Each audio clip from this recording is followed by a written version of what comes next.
Менің аты-жөнім Карасаева Илона Александровна. Ақтөбе облысы Алға ауданы Алға қаласының тұрғынымын. Жасым 28-де, ұлтым орыс. Мен қазақша сөйлеймін, атты республикалық акцияға қатысамын. Осы акция аясында Қобыланды батыр жырынан үзінді оқимын. Қалмақтан киім кимеймін, қалмақтан аты мінбеймін, қалмақтан қару алмаймын, мен олай қылып бармаймын. Ертең алсам құртқаны, менің атын мұндың деп, менен киім кидің деп, менен қару алдың деп. Соны менен сен барып, құртқаны сұлу алдың деп, соның бәрі айтарсың. Қалмақтан ештеңе алмаймын, оны менен мен бармаймын.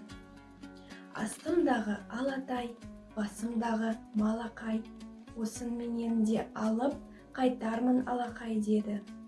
Ойлау жерден орғытып, тегіс жерден сырғытып, айтып ауыз жұмғанша, ескен желдер тыңғанша, алатай мен Қобылан үстінен келіп құлады.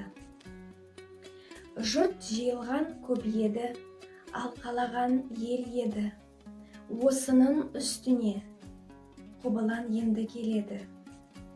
Көп ішінен ер әуес Қобыландыны көреді. Келей сөйлей береді, жасың кіші баласың, оттай қаулап жанасың, түн ұйқыңды бөлгенсің, айналайын жас балам, қаяу жатқан келесің.